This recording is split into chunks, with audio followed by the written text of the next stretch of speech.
L'année 2025 vient de se terminer et vous avez donc tous les éléments comptables pour préparer votre déclaration pour les LMNP et LMP au régime réel ainsi que pour les SCI à l'IS. C'est ce que j'ai fait comme chaque année. D'habitude, je le fais le 31 décembre.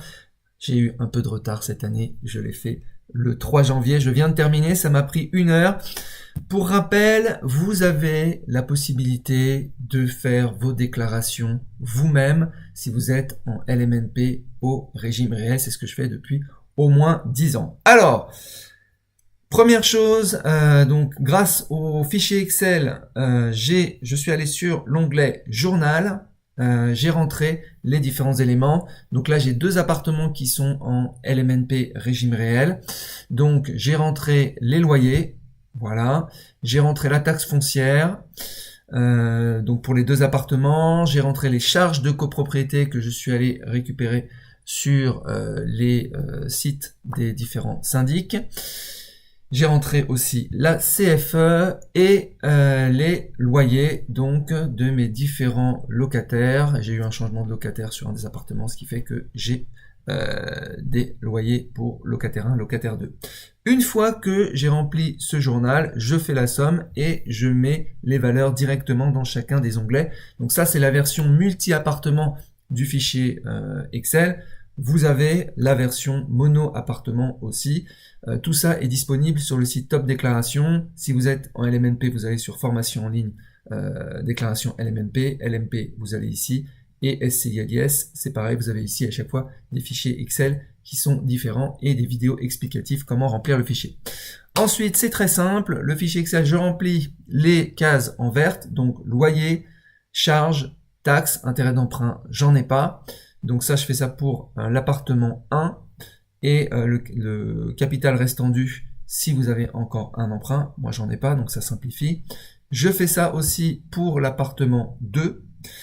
Sachant qu'au préalable, j'ai rempli, mais ça je le modifie pas chaque année, le prix d'achat, les frais de notaire, les frais d'agence, les mobiliers, etc.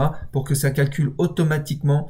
C'est la difficulté un peu de la déclaration location meublée au régime réel, c'est le calcul des amortissements qui se fait par composant, donc avec un calcul un petit peu complexe, des codes-parts, des durées d'amortissement sur chacun des composants, une décomposition, tout ça. Donc vous n'avez pas besoin de rentrer dans toute cette complexité. Vous avez l'échéancier ici, les amortissements chaque année, donc avec le total amortissement qui est ici.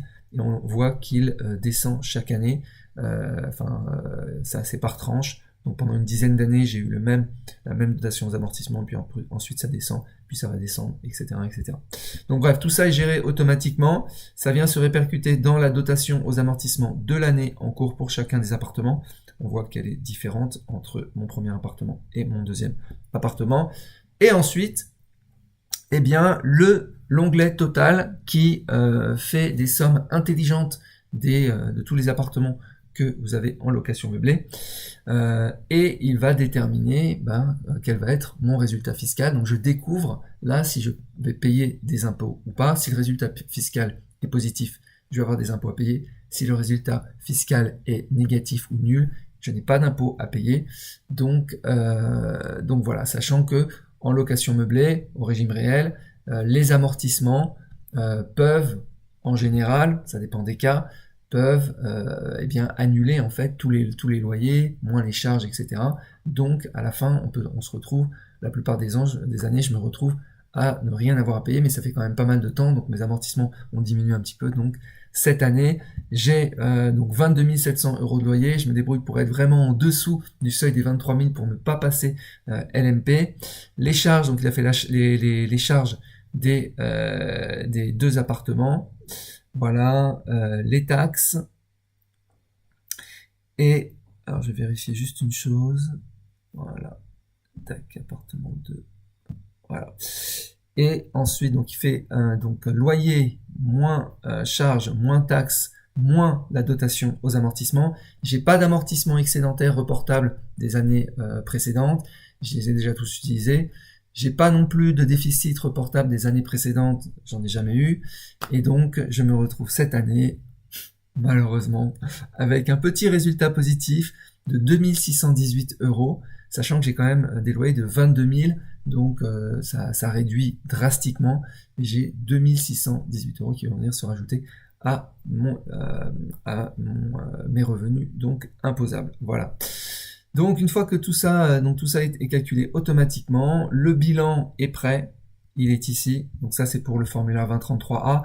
Le formulaire 2033B, le compte de résultat, il est ici. On voit bien le résultat fiscal ici positif de 2618 €.